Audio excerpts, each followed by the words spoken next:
So, hi everyone. I am super excited about it. And I was just blown away with his knowledge about AI and the things that he's doing within the country. And so for me, I think it's really exciting to be chatting within the space and seeing how we can actually be using the technology and engaging with it. The Technology Association was started by him in South Africa. So the South African Technology Association, the South African Artificial Intelligence Association was started by Nick. And for me, being involved with the conference last year and the expo, it was just brilliant in terms of how it engaged. Nick's been in the tech industry for 25 years, and he's worked around the world, in Europe, North America, and Africa. And he's also the founder of the largest B2B AI practitioner community, connecting people, investors, and businesses, looking at opportunities in the region. And so tonight, we're really going to look at how we can get teachers more involved and pulling him in. He's the founder of this association, so the South African Artificial Intelligence Association, and he's really focusing on the deployment of responsible artificial intelligence, particularly here in South Africa. And those of you who know me know it's something I'm really passionate about. How do we get the technology to be used responsibly? What does that mean? What does it mean to be transparent and fair? And so we're going to be having a chat around this evening. So I really look forward to sharing with you. So hello, Nick, and thank you for being here this evening. Do you want to tell people a little bit about yourself? Thanks, Karen. Yeah, it's really nice to be here. It's quite a hot day today in the Western Cape. It's about 35 degrees. So just everything's cooling down nicely now for the main event. So yeah, I've been looking forward to this today. Yeah, my background, originally from the UK, I met a South African lady along the way, got married. We've been here 15 years. I love tech, bit of a geek, but I'm more on the kind of community building side. I'm not a developer. But I approach this from a real world perspective, and this journey started in 2017. I took some time off to look at the AI automation landscape. I think back then it was all about the World Economic Forum report on the fourth industrial revolution, and people were still talking about the AI winter. So it intrigued me. I realized there wasn't a community, there wasn't a magazine, there wasn't a business event. So basically, we just published the first magazine called Synapse. It's still running today. It's free to read. We launched AI Expo Africa. Then we started doing research on the ecosystem, not just in South Africa, but the whole of Africa. And then we launched the South African AI Association. I think it was about just under 2 years ago, and we're almost 3,000 members now. And yeah, our event has grown significantly. We run it in Joburg, and it happens at the end of October. So hopefully some of the people on today's session would join us as well. Yeah, so anyway, that's my bio. That's my intro. That's brilliant. So if we now think about the association, what are the key principles around the association that you think teachers should be aware of, which might be a little bit different to business?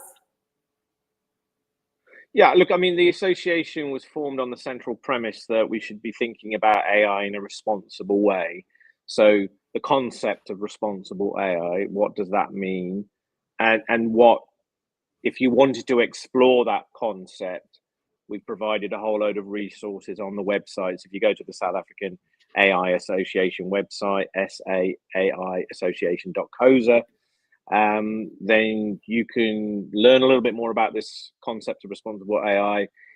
Responsible AI can be applied in any environment, whether you're a teacher, business owner, entrepreneur, government official. It's really what we should be doing in deploying and thinking about building these systems from the very beginning. So responsible AI, it's a bit like health and safety in a way. You know, you don't build a machine and then worry about health and safety at the end of it. You actually build safety into the design at the very beginning. So AI is very, very similar. AI essentially, combination of algorithms, statistics, and code sitting in an application somewhere, running on a computer or a server. You can do some very powerful things with that, depending on what the application is. You can do some very joyful things. You can create animated films. You can create lots of new media. But at the other end of that spectrum, you can also create systems that could cause harm on purpose or inadvertently. And that's what sits at the heart of responsible AI, looking at the system, looking at how it's built, knowing how it operates, understanding the errors and the outputs. And so it's really a framework to developing safe and responsible AI. And if you go on the website and click on our resources page there on the link, you'll see start your journey in AI. And there's a whole list of stuff in there that you can get stuck into. Responsible AI frameworks. There's training material there. It's all free, and it's also free for people to join the association. I'm a big fan of not creating barriers when you're introducing and building a community to new concepts. So our magazine is free. There's no paywall. The website and the content is free. So we're trying to help people get going in this journey, and then you can join the association. It's also free. You just have to fill in a very short form about yourself, and then you also get a code for a free copy of the State of AI in Africa report. So basically, the key word there was free. Join us, dive into the website, dive into the ecosystem, and we'd love to have more and more teachers and people from other ecosystems join us as we go on the journey. That's brilliant. So if we're talking about going on the journey and we're talking about responsible AI, what is your view in terms of schools having an AI policy? So schools have policies for IT usage and have policies for cell phone usage. What do you think of a policy in terms of AI within the school? Yeah, that's quite an open-ended question. You could probably have an all-day workshop just on that one question. Yeah, you could. Look, I think, yeah, I mean, you could. You could definitely workshop it. I think that the first thing is before you develop policy, you need to understand the landscape that you find yourself in with AI, and it's quite a complex one. So AI is cross-cutting technology, so it's impacting across every industry. It's impacting you at work. It's impacting you at home. Whether you know it or not, AI is all around you. You just don't necessarily know it. Even maybe some of the algorithms running this platform are using AI to optimize certain aspects of this live broadcast. So I think when it comes to developing policy, you've got to start at the beginning and sort of say, well, what is it that first of all might be causing us a problem? What are we concerned about? So we might be concerned about, for example, kids using Meta AI on their phone, for example. Okay. Yeah. Now, what does that mean? All right. What questions can they cheat at their homework? We hear about ChatGPT. You can use Llama, which is Meta AI's model on WhatsApp for free. Yeah. You can ask it any question. You can draw art. You can write a strategy.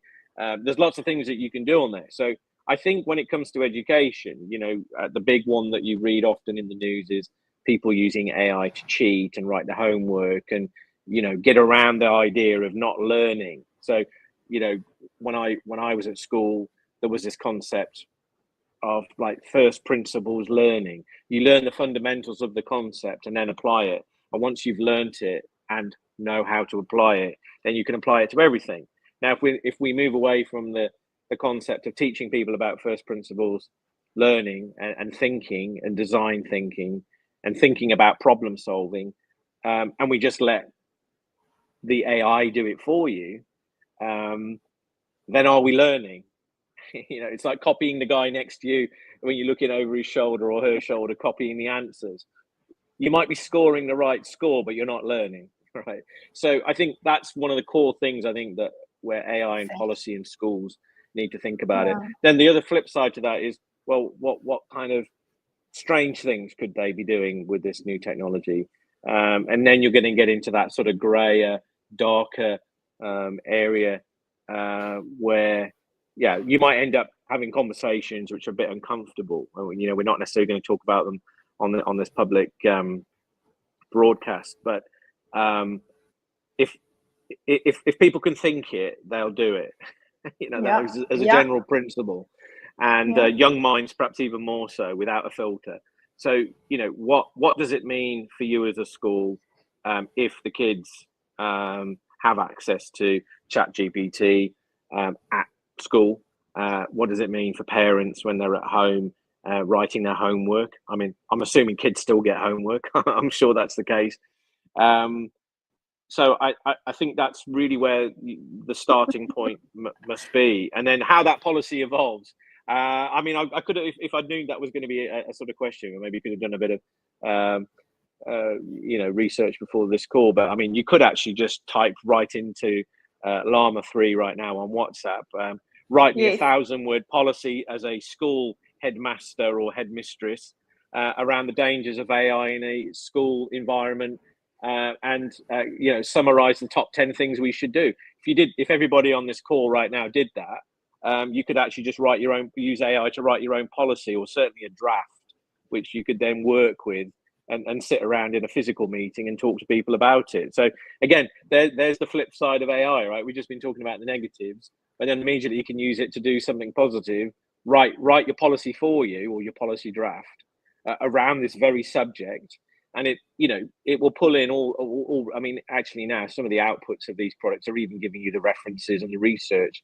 So you can get a fairly authoritative draft policy using something like ChatGPT or Meta AI on WhatsApp, and start to work with it. And you know, it's like a ball of clay. You throw it on the wheel, that's your ball of clay. Now you can shape it and refine it and discuss it. And you know, I'm sure that would be a very good starting point. Yeah, and that does work well with what you've just said. We're getting people just to think and then teaching them to analyze. So I suppose if we're talking about children, I suppose the things that have been in my head lately with what I'm seeing with AI is it's teaching children to be analytical thinkers and critical thinkers. We've been talking that for years, but now they really need to look at the AI result they're getting and saying, is it real? So how do they verify that, and how do they check it? And making children think about their thinking a lot more than we've expected in a schooling space over the last few years. And I really think that that's something that we should consider. Yeah, look, I mean, I think there's, you know, two other points to make on this, and I think I mentioned it to you before we started. You know, Steve Jobs from Apple was very famous for saying, you know, he saw the computer as the bicycles for the mind to take you on a journey, you know, a journey of discovery. And traveling by bicycle is a nice way to travel. You know, it's more immersive, and you learn and you see things you wouldn't see if you were in a car, for example. And in a way, the bicycle for the mind right now, or the rocket ship, maybe is a better metaphor. The rocket ship for the mind right now is the mobile phone, or you know, if you're lucky enough to have a laptop and connectivity to the internet. Not everybody does, but just where the personal computer was, and then the internet, we're now having that internet moment with tools like ChatGPT and Meta AI and others. There's obviously a lot more out there. That it's not a bicycle for the mind, it's a rocket ship. I mean, you could literally, I mean, I think one of the Oscars recently was giving it out to an animated film completely done in AI. And if you look at the quality of that film, they're doing things now that you couldn't even do 2 years ago, 1 year ago, 6 months ago, 6 weeks ago, right? And it's that rate of innovation where this is a window in on a brand new world. And particularly, I think for young people, it could be quite an inspiring place to go and play and you know, draw me a cat in space, draw me a cat in space inside a rocket. You know, you can do some very interesting creative things. And I think, you know, it's a stepping stone into this new, you know, you can get this thing to write code for you. I mean, you know, I used to sell code generators 20 years ago. They were like £100,000. Now you've got one in your pocket for free. I mean, just think about that as a concept. You know, you can generate code for free. But then there's the trade-off between, well, I've just generated some code, but is it the right code? Do I understand what that code is? So I just think, again, I always think of these things as double-edged swords or two-sided pennies. There's a good side of it, but you then need to counter that with, okay, well, it's done this for me, but do I really know how it did it? So I think those are the couple of the key points, perhaps as follow-ups there. Yeah, I definitely agree with you in terms of that. In terms of, I think being aware always of the double sides, I think is very important.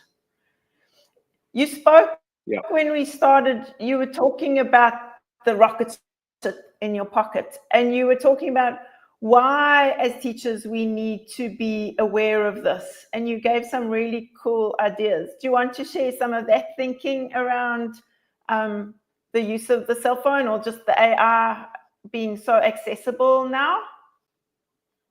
Yeah, I mean, I think I do get asked a little bit about, what's the future of education and where's this all taking us. I mean, I don't see myself as a thought leader, so I'm no guru. That's my first health warning on this. But just looking at the industry and looking at the market, the average shelf life for skills, and when I looked at this, was about sort of 5 years ago. The average shelf life of what you learn is about 3.5 years. Right, before you have to learn something new, right? In tech, I'm talking about tech now, right? Yes. I'd actually say now the shelf life of what you're learning in AI is about 3.5 months, right?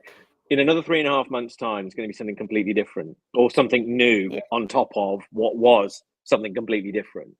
Okay, so it won't be long before the pocket computer that you have, you'll be able to just generate an animated movie, or a snippet or a minute or something like. You can do that obviously through other apps that you can put on the phone as well, or on your computer. So the scope for creativity is huge, and I think that's the key thing. That the rate at which things are changing is broadly more than exponential. So it's very, the curriculum will never keep up, right? I mean, certainly government, most businesses can't keep up, right? So we have to accept that. That's the lay of the land. You can't keep up, right? So at some point, though, you have to draw a policy that says, right, well, this is the line in the sand. This is what we're going to do today. And we'll review it in 12 months' time. So I think it's as powerful, it is going to change education. Now, if you're forced to go to school because it's the law, I still think it's the law, right? You have to go to school. It's a legal requirement that the parents send their kids to school. Well, then that's great. I mean, you have to sit in a classroom and you have to do, science and chemistry, or what, geography. I don't know what they teach at schools these days. I don't have kids, unfortunately. But you could essentially self-teach yourself everything you needed to know broadly in about a month to get you going in this whole new technology domain. You don't need to be at school to do that. You don't need to sit in a class to do that. You can go on YouTube. You can play around with the phone and go on your own journey. And this has been one of the challenges, I think, for people selling courses.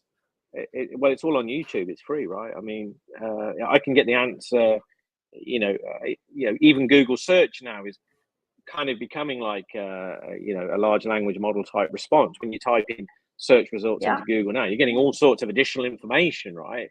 So while there's a legal requirement to go to school, that won't change. But in the background, young people's ability to learn on the fly and learn something new and do something new it's just infinitely changing. It's changing every day, and I think how do you balance that with a sort of legal requirement to go to school and learn the basics versus stepping outside of school and then playing around with your mates, animating a movie, developing an application, and what have you. There are the after school, after hours movements, the robotics clubs and things like that. I mean, it's great, to get involved, just to get involved in a club where you meet people outside of school. I think it just in itself it's all about social development and developing social skills and meeting new people. But though, it's just strongly, I always say to people, I've given a few lectures at universities to say, out of 100 people in this room, only 2 of you will come up to me afterwards, and only 1 of you will follow up, right? So the first thing is turn up, right? Go and do something, right?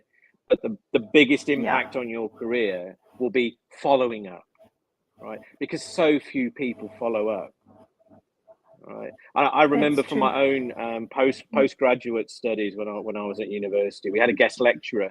He was from Canada, and he gave us really obscure talk at 4:30 in the afternoon. Of course, most students, as we know, at university at 4:30, everyone's not in university, right? Or trying not to be. So I went along. It was a room full of 50 people. He gave his lecture, and it was really interesting to me, at least. And then he said, "Oh yeah, we're looking for people to come and join us in Canada on a 1-year research, I can't remember, postgraduate research, whatever it was at the time. I can't remember the name." And I went up to him afterwards as an eager beaver and said, "Yeah, I'm interested in that." And then I didn't really kind of stay very much longer. I had to leave. And anyway, I wrote to him. I had to write on an airmail letter. This is pre-email. Probably gives away my age a little bit there. And anyway, I got a letter back, and he said, "Yeah, you're on board. I'm giving you a year's funding. You just got to pay for your own flight to get over there." So I did it. And after about 3 months, I sat down with him over a coffee, and I said, "Look, you must have been inundated with people asking you to get involved in this 1-year research placement." He said, "No, you were the only one." Right? So, sometimes opportunity for you in your sort of learning career, it's not just about the turning up bit, it's the following up bit. And very, very few people follow up. And yet that can open a massive door or massive window for you in your career. It could take you on an entrepreneurial journey. It could connect you to someone who's going to change your life forever. And so this is this level of serendipity in how you learn and how you evolve in terms of your learning path that then takes you into adulthood and into into the world of work, into the real world. So I think after school clubs and clubs in general, just getting kids involved in that, I think is the robotics clubs and STEM clubs is a really important part of learning and development and developing those skills, which will pay dividends when you go into the world of work. It's true. Bronwyn's put in a comment and a question. She's going, social skills are paramount. Exactly as you say, few people follow up. How might we equip students with the drive to follow up in a world that they can learn anything? Bronwyn, this is also a workshop type question. Yeah, I mean, how can you do that? I think you just have to. I mean, there's a kind of law of attrition. I've just realised it's getting dark here, and I need to put a light on, guys. Just give me a sec while I switch on a light. Sorry, hang on. Just disappearing for a sec there. Yeah, I mean, it's a great point. I don't know. I think there's like a level of attrition in the sense that you can't force people to do it, right? Again, it's like school. If it's a legal requirement, you have to do it, whether you like it or not. But I think for the after school stuff and clubs and stuff and even if it's like at the weekend, yeah, I mean, you've got to try, I guess, and push the youngsters into it, and maybe they do it willingly, and you kind of use several techniques to encourage and cajole, and obviously that's each to their own. But I think you will definitely. I remember when I was at school, and I'm just going to use my own experience here, but I discovered a group of people round a corner at the school who were making canoes. This was in the day when you used to make canoes out of fiberglass. And I realized one of my mates was in that group. And I went over and I said, "Oh, what are you guys doing?" "Oh, we're making our own canoe." And what we do is we all help each other make our own canoe. So they're making mine today, and then next week we'll start on John's, and then the week after that we'll start on Jane's, and blah, blah, blah, right? So it's that you just suddenly find yourself, you're talking to different people, different peer groups. Maybe there's some people who are older than you. And then you suddenly find, actually, the reason why we're all enjoying this is there's a common bond. There's a common theme to this. So You know, how do you push a young mind into that space? I mean, it's easier if they're willing and they're excited by the subject. Yeah. But if you push think, them into I it and think, they don't like it, then at least you've tried, right? I think from a getting them into the space, it's if they're interested. So if you're interested in something like, oh, the canoeing, building the canoes interested you, or children who are interested in robotics, they're the ones that actually take these things further. What the man said to you at the talk interested you, so you wrote the letter. And I think it's saying to children, if something really interests you, think about following up. And it's almost like, how do we encourage that? And I think it's almost by having the discussions. And sometimes I don't think we talk enough about it's okay for you to follow up, whatever your age is. I remember as a child writing letters to politicians, disagreeing with things and stuff, and getting responses back because I was angry at different things I was seeing. And I think it's just, how do we do these things? If something sort of, if you've been given the okay by your parents or whoever saying, yes, of course, you know, you can post the letter, you can say the comment. And I think that's what you've got to say to the children. Just empower them to say, it's okay. You can say the comment, you can get involved. And I think you get a reaction. Yeah, I think, sorry, guys, I just had to put another set of lights on there. It's just getting a bit dark here. Yeah, I don't think there's any kind of fast rule on it, is there? I mean, I can't talk from my own parenting experience because the only child I have is a rescue dog.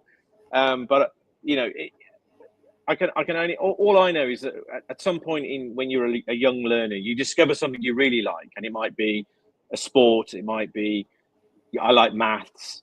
And then if you then talk to the teachers, you know, is there an after hours thing here? Is there a little club that they can tap into? Then yeah, push them into it, because if they like it, that's 99% of the battle, right? Yeah, I mean, that's sort of what Bronwyn's saying over here. She said teachers are always trying to motivate students. So perhaps schools should be experimental places where students could come together to try different things with AI and see where their interests lie. And I love that. I mean, I think also in schools, we still silo children in grades and classes. And often you have children who are interested in birds, but you'll have a really old child and a young child, and you put them together and suddenly it disappears. And that's the kind of space I think schools could slowly evolve into two, where it's less siloed and more creative learning. If we think about what you said at the beginning, do you want to tell people a bit about the expo and what it is, and why they should attend, or if there's an organization watching, how they can sign up for a stall, or do you want to talk a bit about the expo? Yeah, so thanks for that, Karen. I mean, you know, learning is a big feature of what we do at the show. We actually run workshops at the event. So again, you know, learning is a big pillar of what the show's about. They're CPD certified as well. And there's a range of workshops that you can get involved in. So for this particular edition of the show, the 8th edition in October, it's in Johannesburg at the Santa Convention Center. It's an expo, conference and workshop program running in parallel. So we have about 100 exhibitors, around 3,000 delegates this year. We're running 12 workshops. We seat 200 people per workshop. So we'll be training 2,400 people over the course of the 3 days. There's a third day on the show this year. So we've actually we've been collaborating with the UN ITU, the International Telecoms Union in Geneva since 2019, and they're launching their first AI for Good Impact Africa summit on the third day of the show. So we're actually having a whole day dedicated to AI for Good. So that's AI in Sustainable Development Goals. It could be AI in teaching. We're running an AI in robotics challenge right now. It's happening in South Africa. There's a global robotics challenge happening with the UNITU, and it's kicking off in East London.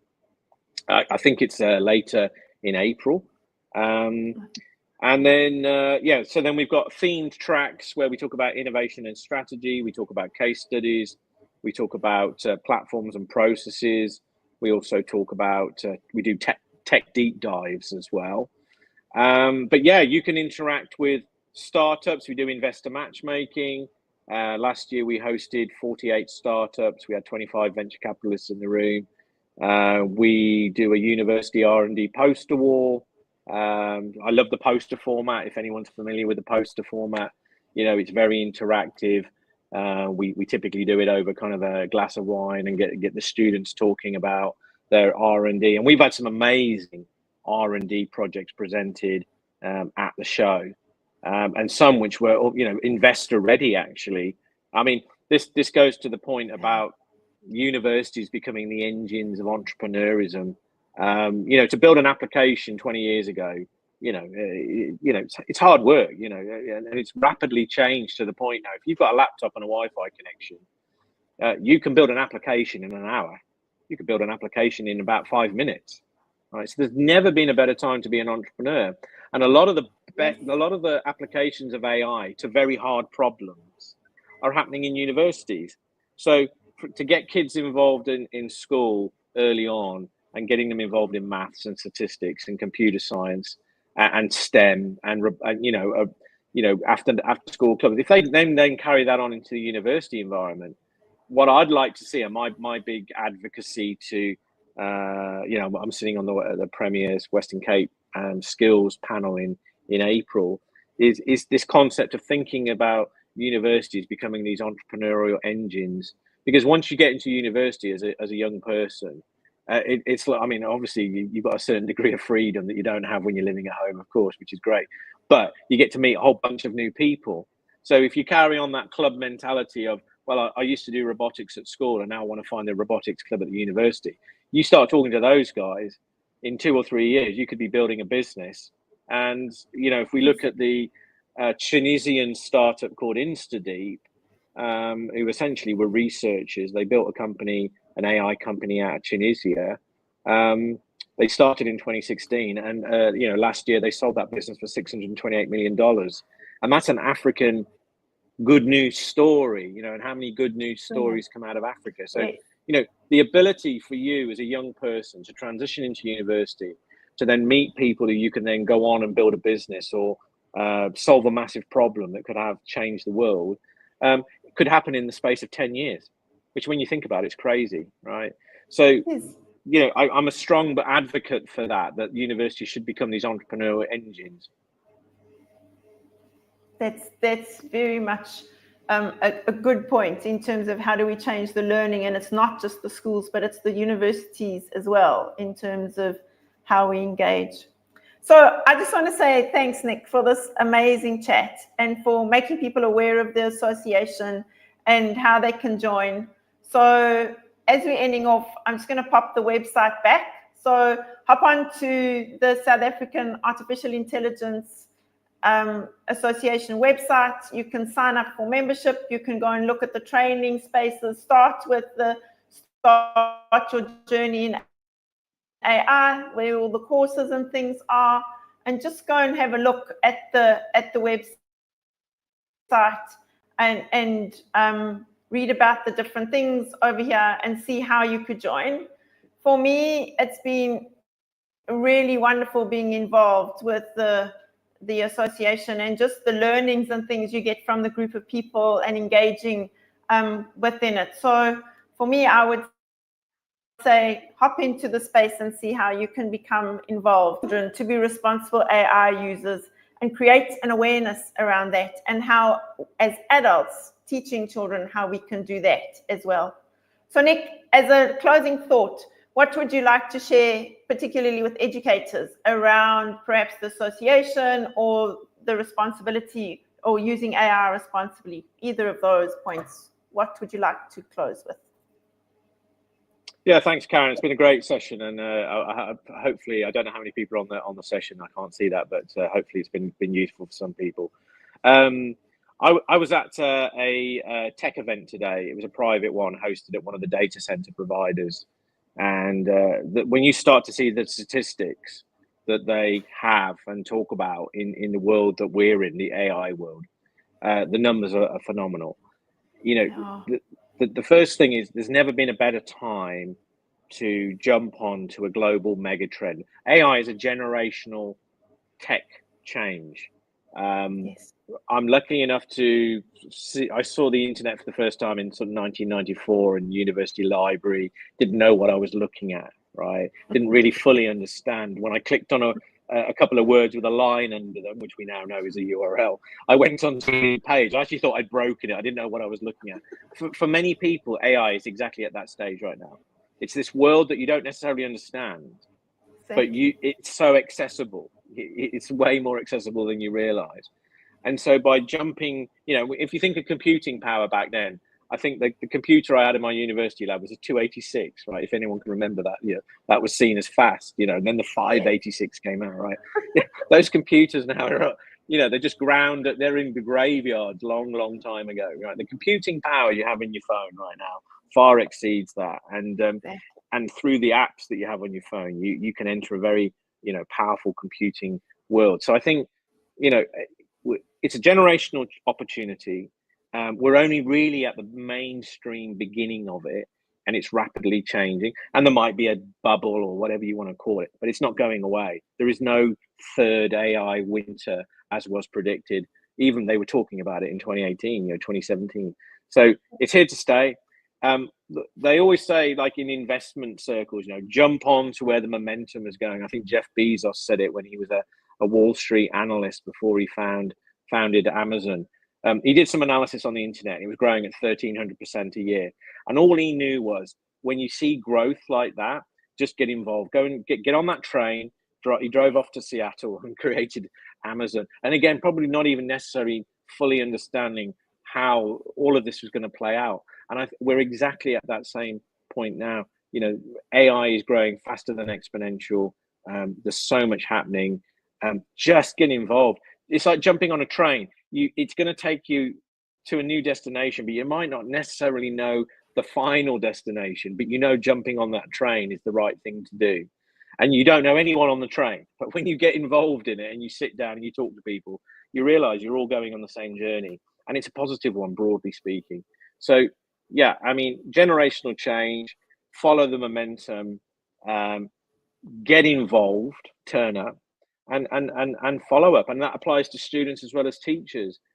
Just, you know, go and do YouTube and look for some, you know, animated movies created using AI, and then find the tools that they use, and maybe create a little project for kids to make a 1-minute movie. You know, you can do that right now. So get inspired, jump on, come to our event, read our magazine, join the association. It's free, so there's no excuse. And then, yeah, see where it takes you. That's not my piano, by the way. This is a fake background. That was the other thing I wanted to say. Thank you. Thanks, Nick. I really appreciate your time. Thank you for your time this evening and for sharing. I really appreciate you coming on and really sharing about the association and your passion for AI and its responsible use. So thank you very much. Good night, everybody. I'm going to end the session. Take care. Bye. Bye-bye.